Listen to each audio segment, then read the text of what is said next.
Jesus fez o trabalho pesado, você pode ir adiante. Você pode orar num nível mais profundo, você pode crer num nível mais profundo, você pode pregar num nível mais profundo, você pode cantar num nível mais profundo, você pode glorificar num nível mais profundo, você pode suportar coisas que você não suportava. Eu declaro que a terra vai tremer, e não vai tremer porque o diabo está fazendo desgraça, não vai tremer porque a glória de Deus vai fazer tremer.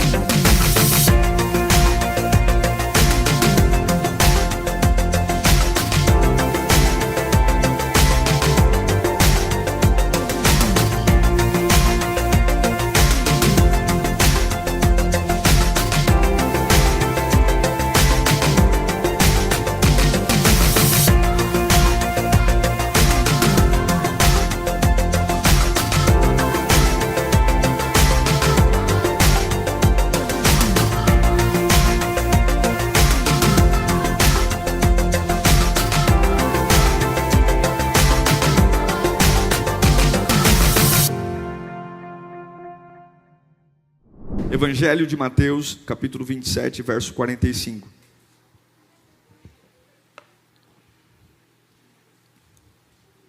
No reino de Deus, nada é morno. Se você quer uma fé pacata, se você quer uma fé tranquila, que você não se comprometa muito, não se entregue muito, ou uma fé simpatizante, o Evangelho, o cristianismo não é para você. Aquele lance que a gente criou, eu sou, mas não sou praticante. Isso não existe. Ou é tudo ou é nada. Ou é ou não é. Porque é isso que Jesus foi para a gente. Ele foi tudo. Em Mateus 27, 45 diz: e houve trevas sobre toda a terra, do meio-dia às 3 horas da tarde. Por volta das 3 horas da tarde, Jesus bradou em alta voz: Eloi, Eloi, lama sabachthani, que significa: meu Deus, por que me abandonaste? Quando alguns dos que estavam ali ouviram isso, disseram: ele está chamando Elias. Imediatamente, um deles correu e, em busca de uma esponja, e embebedeu-a em vinagre, colocou-a na ponta de uma vara e deu a Jesus para beber. Mas os outros disseram: deixem-no, vejamos se Elias vem salvá-lo. Depois de ter bradado novamente em alta voz, Jesus entregou o Espírito, ou seja, morreu. Naquele momento, o véu do santuário rasgou-se em 2 partes, de alto a baixo. A terra tremeu, e as rochas se partiram. Os sepulcros se abriram, e os corpos de muitos santos, ou seja, membros da igreja, que tinham morrido naquele momento, foram ressuscitados. E saindo do sepulcro, imagina a loucura, e saindo do sepulcro, depois da ressurreição de Jesus, entraram na cidade santa e apareceram a muitos. Imagina você: mas você não morreu mês passado? Eu morri, mas estou aqui. Quando o centurião e os que com ele vigiavam Jesus viram o terremoto e tudo o que estava acontecendo, ficaram aterrorizados e exclamaram: verdadeiramente, este era o Filho de Deus. Deus fala conosco nesta noite. Nós sabemos que não são tempos fáceis. Aquele que ainda brinca, Senhor, com a Tua palavra ou com sua própria vida, não sabe os riscos que corre. Mas que bom que o Senhor está aqui. Nós cremos no Evangelho, cremos na Bíblia, cremos na palavra, cremos na transformação de corações, cremos na instantaneidade do Evangelho, cremos que nesse momento, uma pessoa que absolutamente está perdida na vida pode se achar. Uma pessoa que entrou aqui sem nenhuma esperança pode ser banhada pela tua esperança. Eu creio que a tua palavra tem um poder de fazer o que ninguém pode fazer. Transformar em instantes, em fração de segundos, um coração desiludido num coração apaixonado pela vida, pela estrutura que o Senhor possibilitará. Então nós imploramos, fala conosco nesta noite, Pai, que eu não atrapalhe aquilo que o Senhor tem para dizer. Em nome de Jesus. Amém. Amém. Eu não creio que o Evangelho é uma fé sonsa, uma fé frágil, uma fé politicamente correta.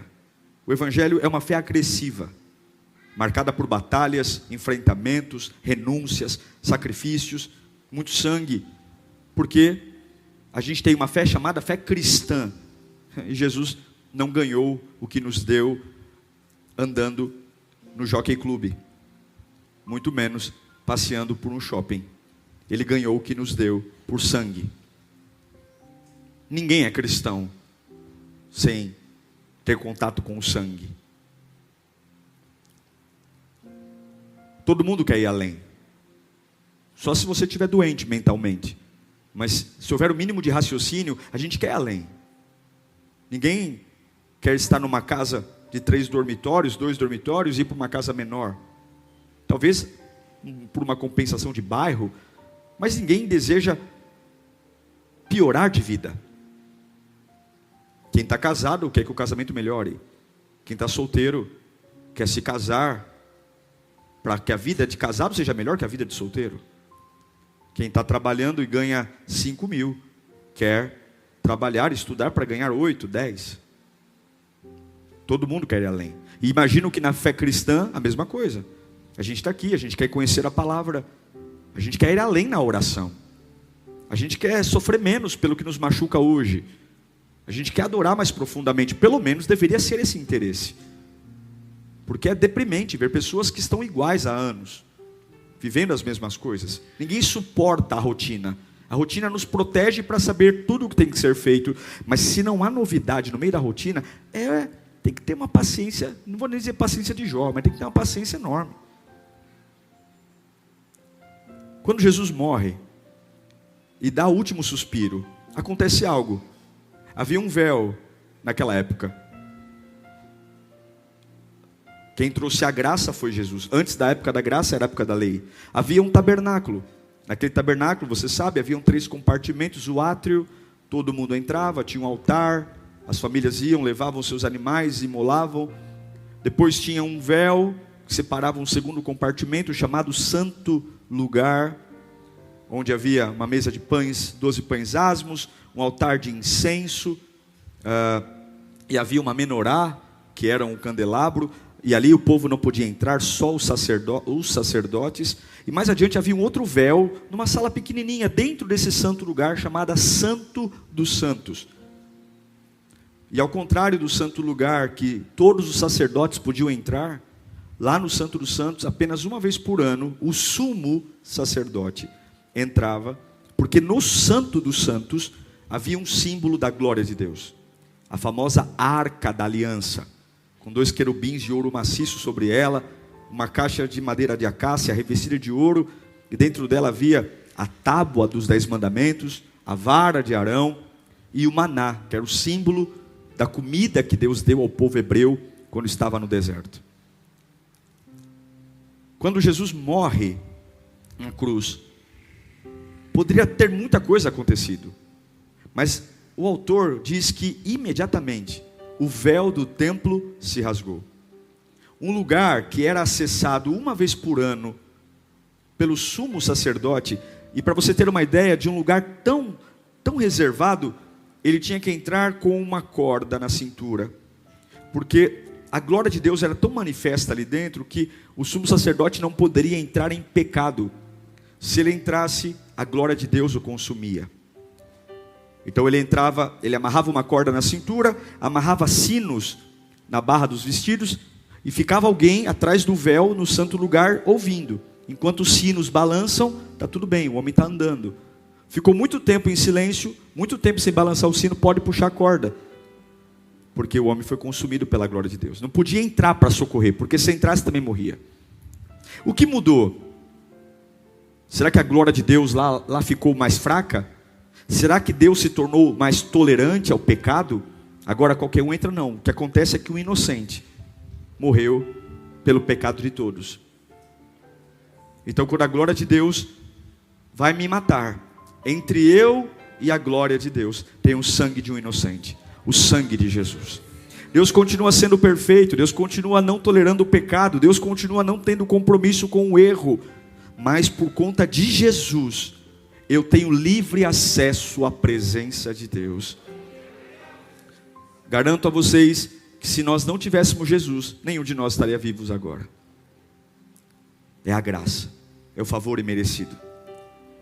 A morte de Jesus trouxe ao homem um direito. Qual é o direito? Você pode ir mais fundo.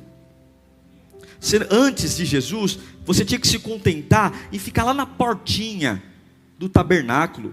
Você não sentia nada. Você ia lá, imolava o animal, que era o símbolo de perdão de pecado, matava o boi, matava a vaca e voltava para casa. Para sentir o que você sentiu nesse culto aqui hoje, só o sumo sacerdote uma vez por ano, lá no Santo dos Santos. E quando Jesus morre, acabou. É como se de uma porta e 2 véus abrissem um corredor e dissessem: vá, interesse-se por isso, vá ao mais fundo que você puder. Jesus abriu um caminho. É como se Jesus dissesse: olha, eu estou aqui me arrebentando para você ter profundidade, para você ir adiante. Mas o que é lamentável é que nos dias de hoje pessoas não se interessam por isso. Não existe mais barreira para alcançarmos a glória de Deus, para sentirmos a Deus. Não há mais ritual, não existe mais dogmas como era antes. Havia todo um ritual, tinha que se aspergir o sangue, só o sumo sacerdote, tinha que ter toda uma vestimenta diferente. Acabou. Jesus facilitou o caminho, Jesus abriu o caminho. E se nós não nos interessarmos por isso, irmãos, nós ficarmos atrás de um véu que já nem existe mais, como é que a gente pode olhar para aquele que está fora do véu? É superficial. Muitos são superficiais. A Bíblia é um livro que eu exponho na prateleira, a igreja é um lugar que eu vou, eu gosto, eu me sinto bem, eu defendo a fé, mas para por aí, não toca a minha alma, não refrigera minhas emoções, não muda a minha vida. Eu fico refletindo, e aí tem aquela ideia, eu vou ver o que me aplica, na minha opinião, é superficial, porque eu não quero ir adiante. Ou então, vive a apostasia. O que é apostasia? Abandono da fé. Qualquer coisa me faz fraquejar, qualquer coisa me faz ficar em crise. Será que vale a pena? Será que servir a Deus é bom? Será que vale a pena ler a palavra? Será? Porque a apostasia é a facilidade para desistir, a facilidade para abrir mão. Tem aquela aparência de cristão, mas porque estou longe do lugar profundo, e não tenho essência. E infelizmente, a nossa essência sempre vai surgir nos piores momentos. É muito fácil quando está tudo bem, carregarmos uma Bíblia, pentearmos o cabelo e vivermos uma vida de gratidão, mas quando o calo aperta, é nesse momento que a essência sai. Você só tira azeite da azeitona quando você espreme a azeitona. Se nós formos espremidos, o que vai sair de nós? Se Deus falar, vou dar uma baita espremida para ver o que flui.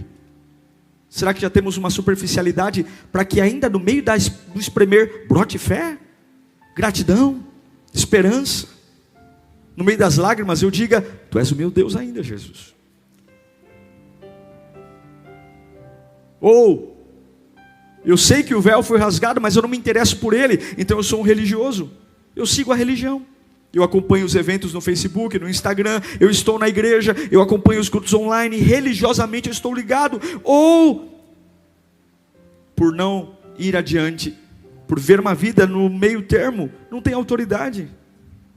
Não tem autoridade sobre tentações, não tem autoridade sobre provocações do inferno, facilmente cai, facilmente abre mão de coisas que construiu, volta para lugares que não deveriam nunca ter voltado. Porque simplesmente a gente não quer ir adiante. A gente não quer. Isso traz uma letargia espiritual, uma lentidão. O que é letargia? É um estado de sono. Está tudo acabando na nossa vida e a gente não percebe. Está tudo morrendo. É um sono que dificulta tudo. E por fim, quem vive uma vida superficial é marcado por derrotas. Quando eu digo derrotas, é insucesso. Porque o crente, até quando passa por uma batalha que perde, mas na presença de Deus ele aprende alguma coisa, ele fica melhor. Ele é lapidado. Sabe, eu tomei um golpe da vida, tomei um golpe, mas olha, eu estou na presença de Deus, eu ver Deus em tudo. Até no que o capeta faz dá para ver Deus. Porque o capeta não pode fazer nada sem a permissão de Deus. Lembra de Jó? Quando ele vai tentá-lo, ele vai pedir permissão a quem? A Deus.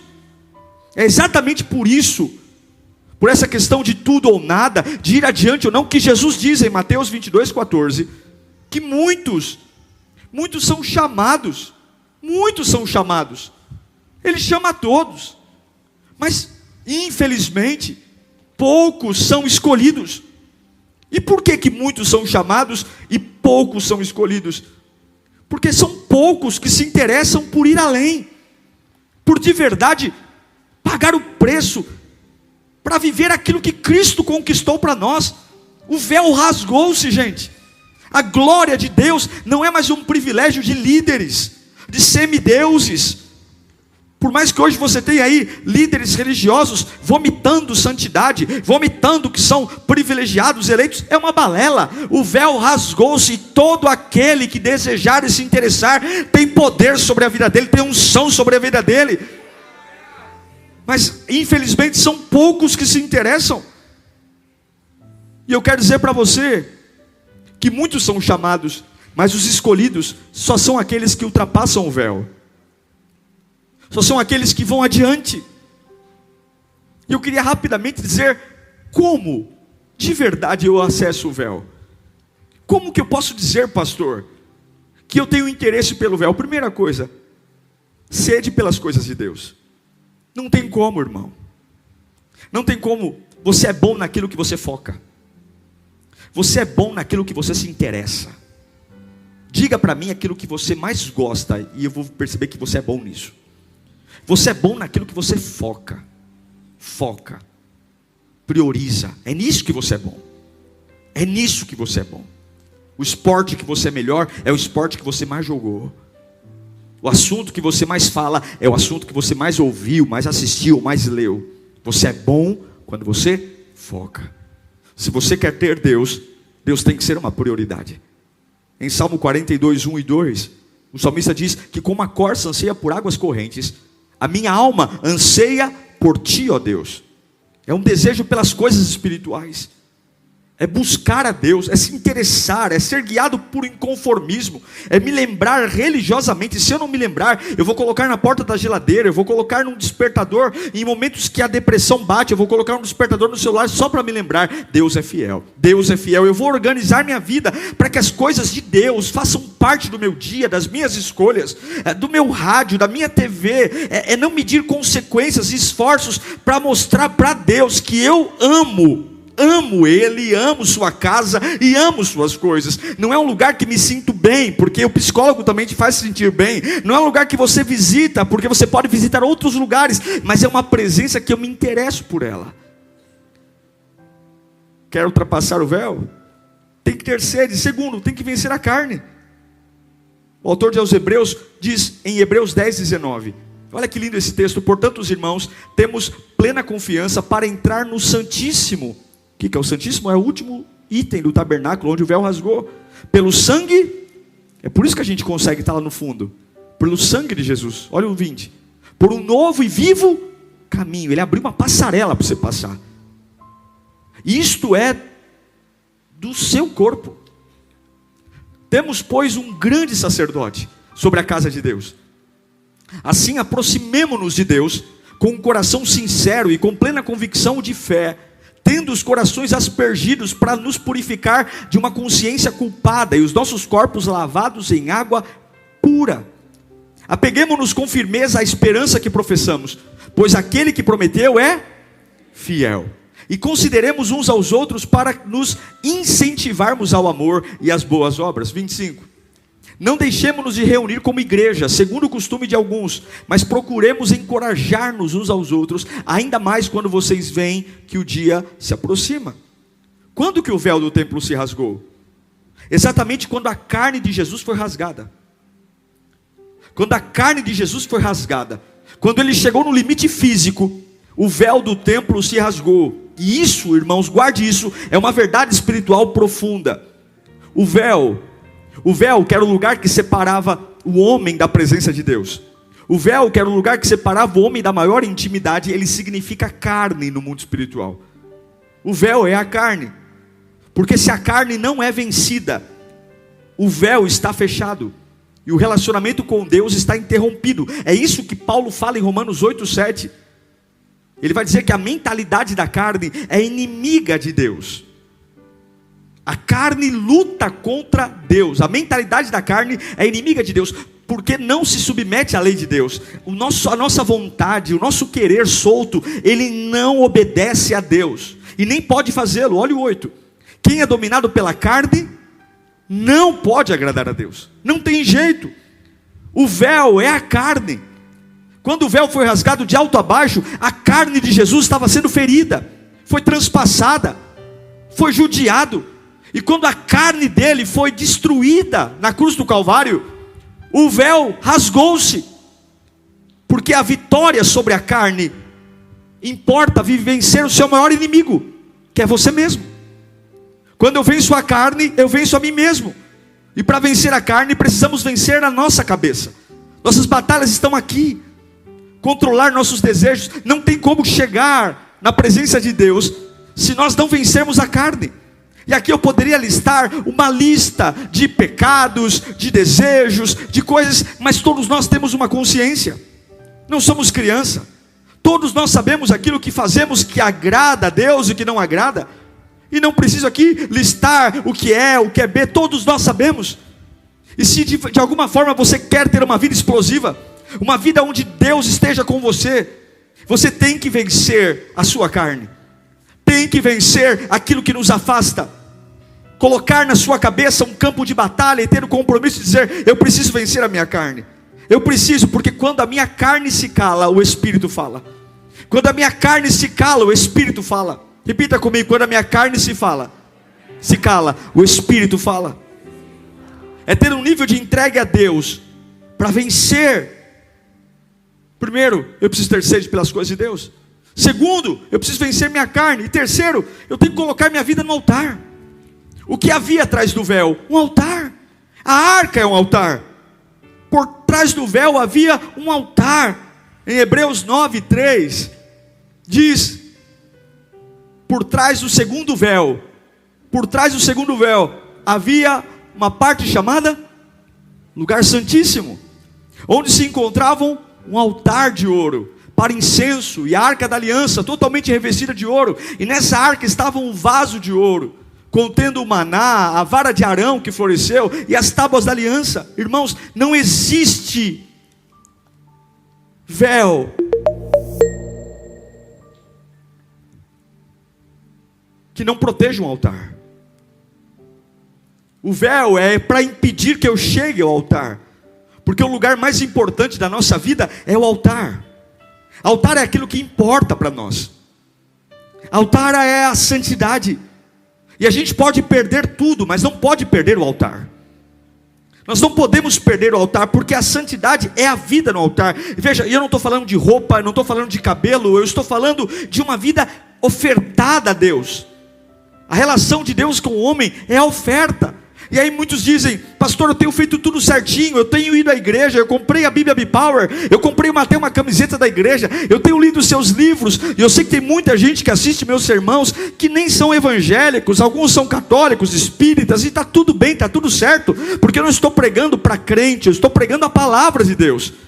Não tem jeito para nós entendermos o que é ir além, sentir o que poucos sentem, viver o que poucos vivem, pensar o que poucos pensam, sentir o que poucos sentem. Nós precisamos nos interessar pelo altar, a disposição de ir adiante. E altar é sacrifício. E eu pergunto: Sim, pastor, eu tenho lutado para consagrar a minha carne. Eu tenho dito não para o pecado, eu tenho dito não para as propostas, eu tenho dito não para mim mesmo. Ok, mas você está dizendo não. O véu abriu, mas você foi para o altar, você se entregou, passou pelo batismo, você ceia, você consagra a sua vida, o seu dia, a sua boca, as suas palavras, os seus pensamentos.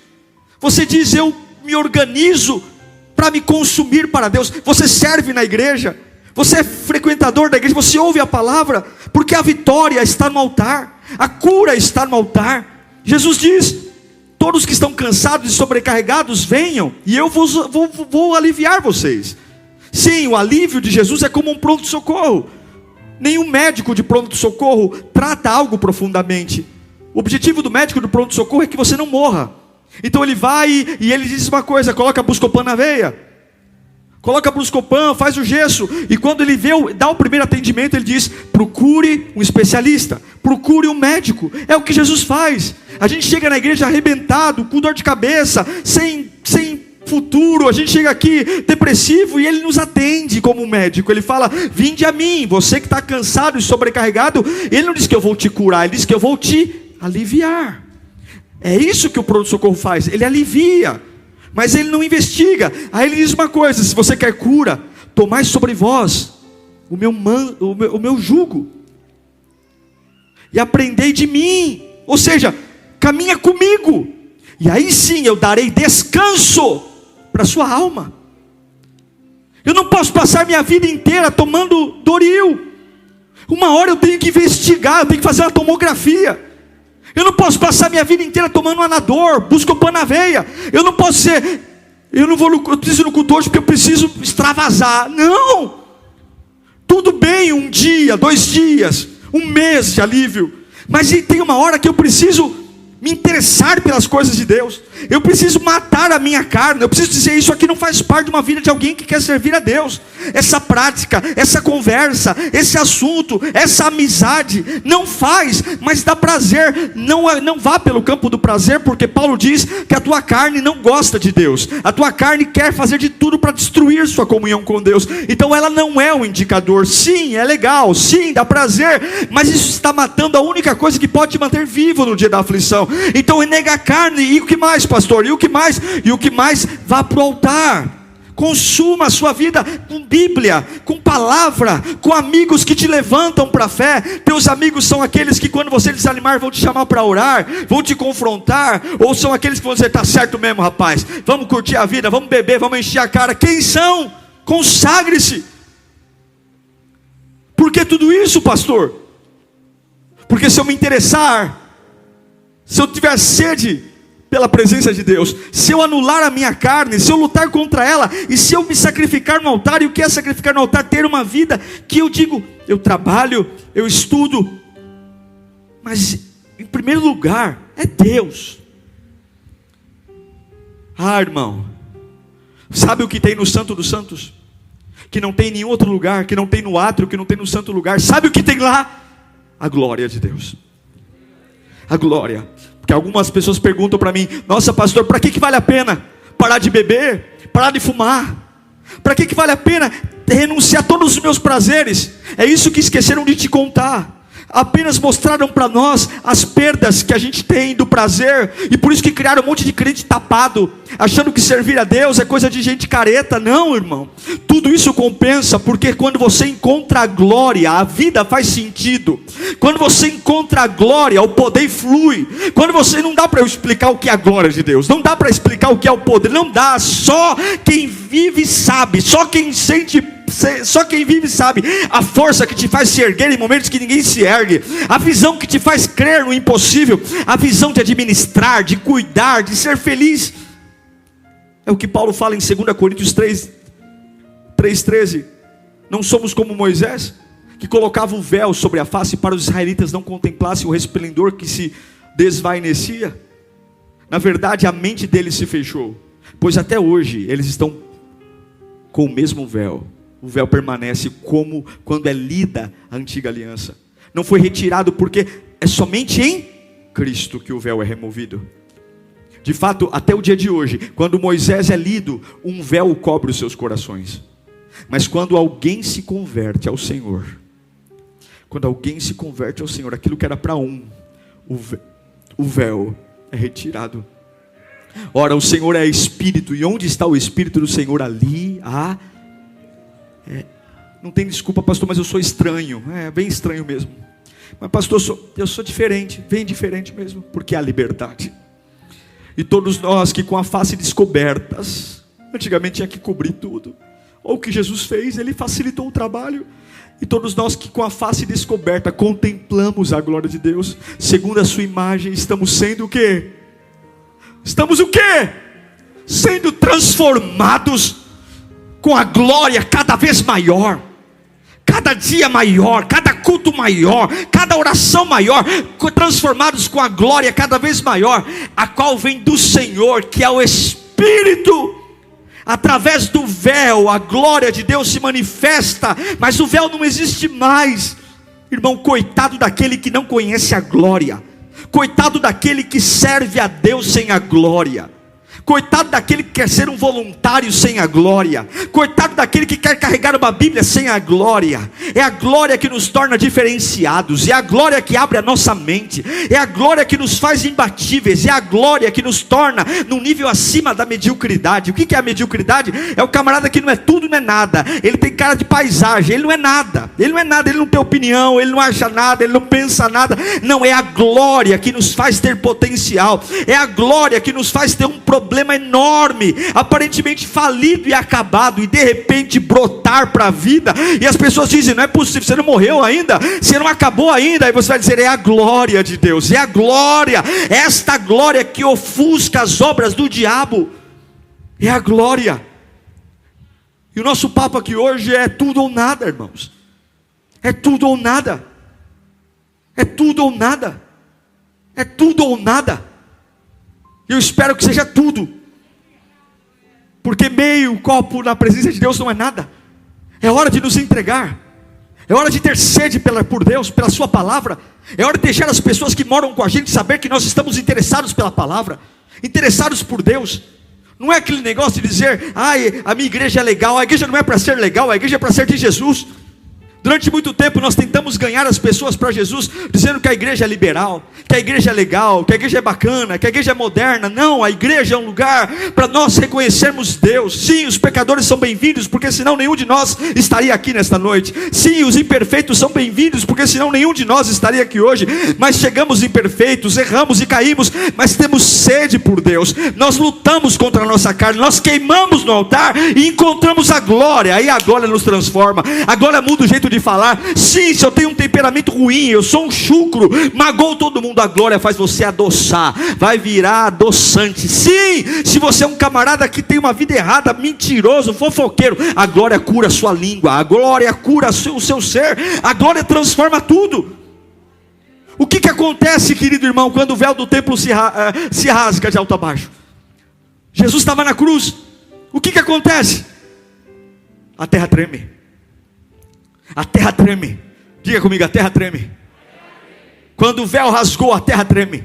Eu quero profetizar isso. Se você se interessar pela glória, se você tomar nesse culto uma decisão de tudo ou nada, doa quem doer, perca o que eu vou perder, é tudo ou nada. Eu vou para o evangelho, eu vou ver uma vida genuína, eu vou parar de molhar os pés, eu vou mergulhar em águas profundas. Eu declaro que assim como quando Jesus rasgou o véu, a terra tremeu, a sua vida vai tremer. É o que acontece em Atos capítulo 4, versículo 31. Tendo eles orado, tremeu o lugar onde estavam reunidos, e todos ficaram cheios do Espírito Santo e anunciavam corajosamente a palavra de Deus. Eu declaro que a nossa fé vai trazer terremotos, vai trazer terremotos. O lugar tremeu. E quando nós estamos no altar, quando nós temos a glória, porque temos sede pela palavra, porque renunciamos à carne, porque queimamos a vida no altar, porque de alguma forma tão especial nós recebemos a glória, meu irmão, o Espírito Santo nos toma, e aquilo que era difícil se torna fácil, aquilo que era confuso se torna claro.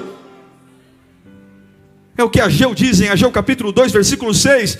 Pois assim diz o Senhor dos Exércitos. Olha quem assina o cheque: dentro de pouco tempo farei tremer o céu e a terra, o mar e o continente.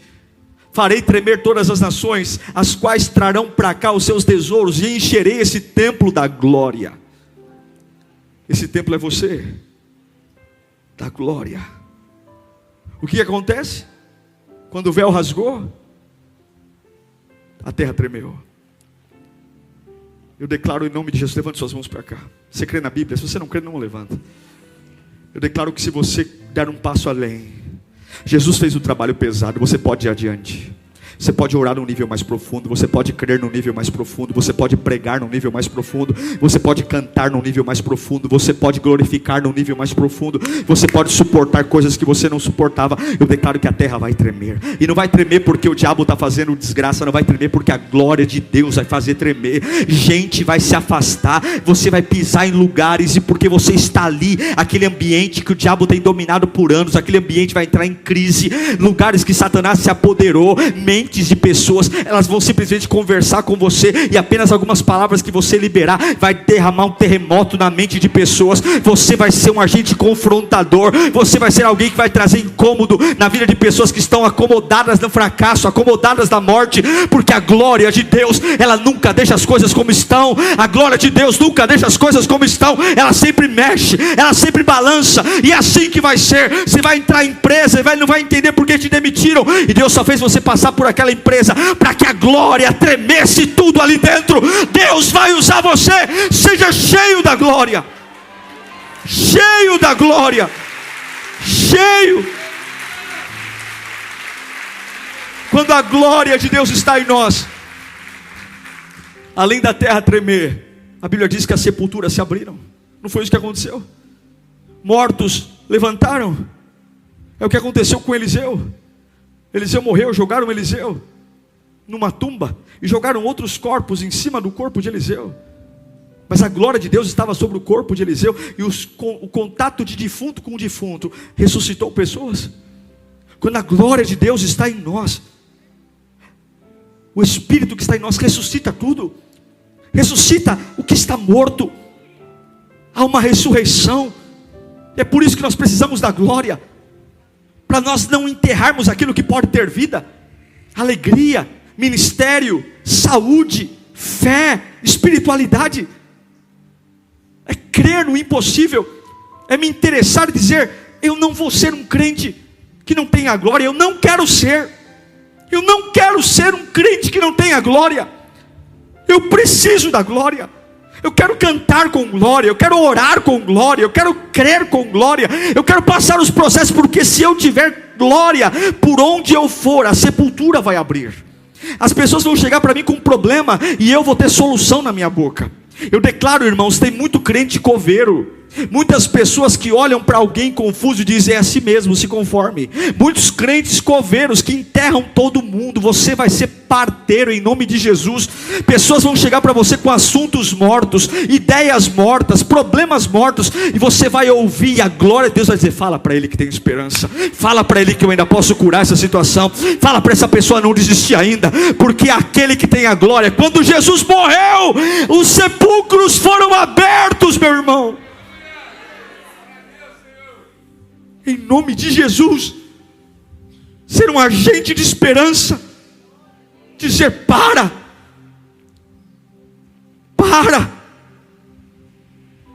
Quando Jesus morreu, o centurião olhou para o corpo dele, e depois de todos os eventos, ele falou: certamente, ele é o Filho de Deus. Se você tiver a glória, você não precisa se vestir como crente, você não precisa nem ter uma Bíblia na mão, você não precisa nem colar um adesivo da igreja no teu carro. As pessoas vão olhar para você e vão dizer: certamente, você é um filho de Deus. Jesus não se parecia com o Filho de Deus, ele estava sangrando numa cruz, ele se parecia com o condenado. Mas quando a glória de Deus está em nós, a glória vai além dos rótulos que as pessoas colocaram em nós. A glória vai além do nome que as pessoas aprenderam a nos chamar. A glória vai além da história que as pessoas acabaram contando sobre nós mesmos. A glória vai além do que eu mesmo penso. Para qualquer um, aquele ali era um fracassado, condenado. Mas quando a glória se apoderou de Jesus na cruz, o centurião, mesmo que ofereceu vinagre para ele, disse: certamente ele é o Filho de Deus. Apesar de tudo que aconteceu na sua vida, se a glória estiver em você, as mesmas bocas que falaram maldito, covarde, fracassado, perdedor, fraco, impuro, serão as mesmas pessoas que dirão: certamente, certamente, certamente. Não consigo explicar, porque ele ainda se parece com o derrotado, mas tem alguma coisa sobre ele que o faz transcender a história, transcender os rótulos, transcender as palavras. Certamente ele é um filho de Deus. Eu quero profetizar isso para você. Não se preocupe com a opinião das pessoas, a opinião de ninguém muda a sua vida. Não se preocupe com você mesmo, se preocupe com a glória.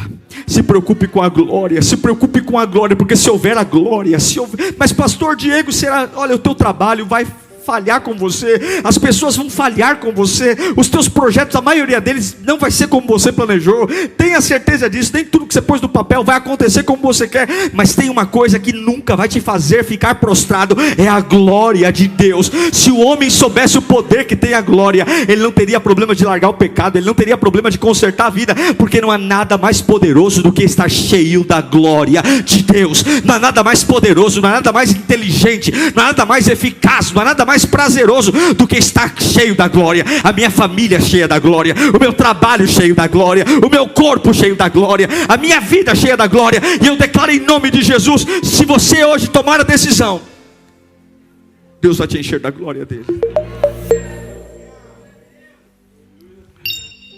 Eu quero que você feche os seus olhos nesse instante. É tudo ou nada. Não dá para ficar namorando, não dá para ficar esperando,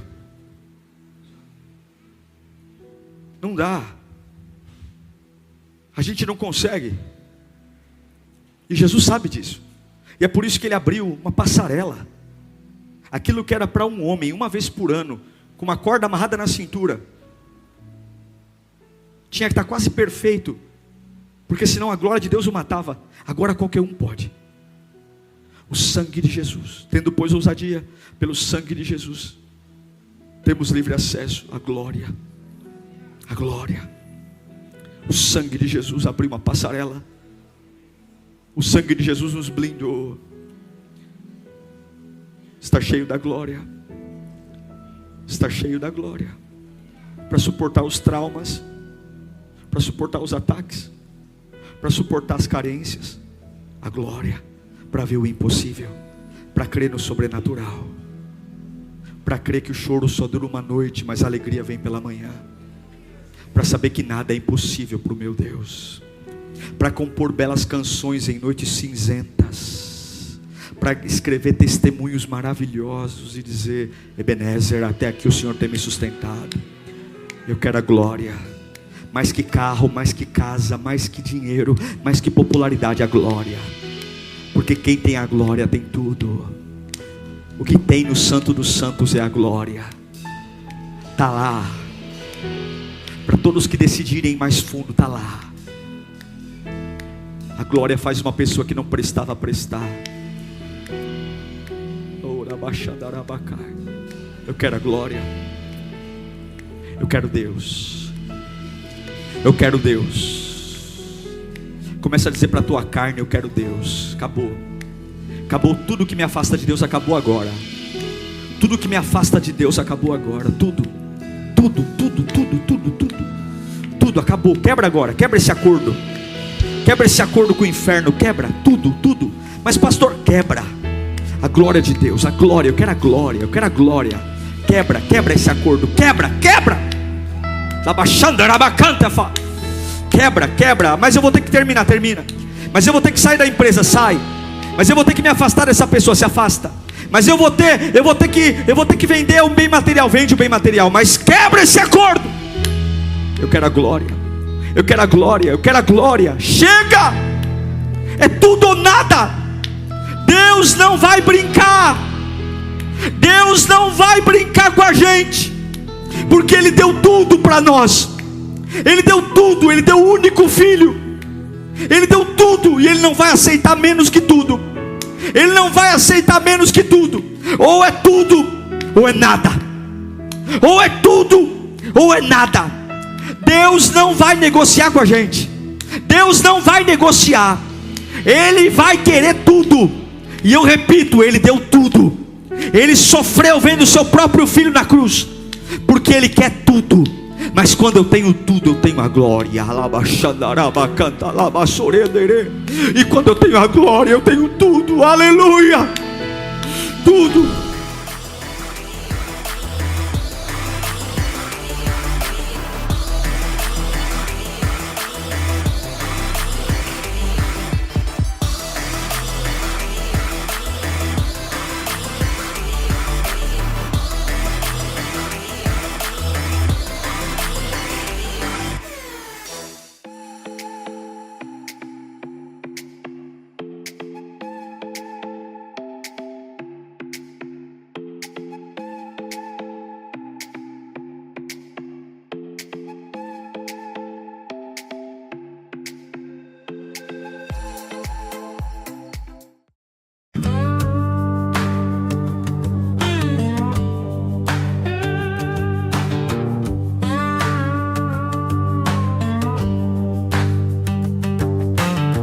Dust on my boots, sun in my eyes.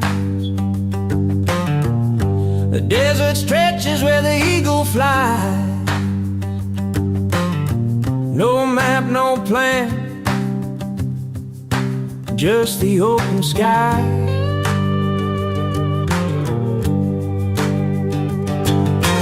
Wheels keep turning, turning around.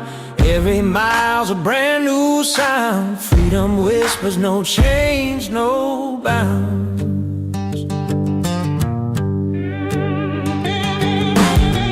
Mountains rise like giants in the haze. Small towns greet me with a sideways gaze. A diner coffee tastes like better days.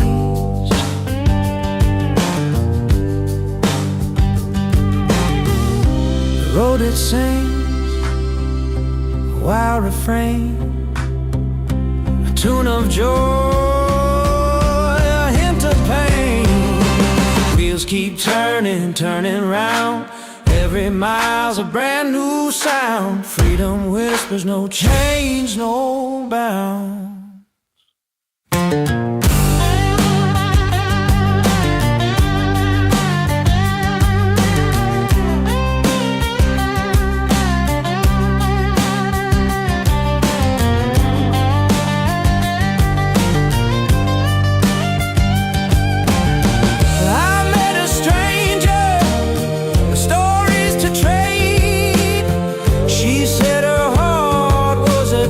She'd remain.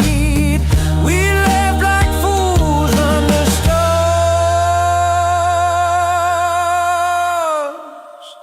that stay.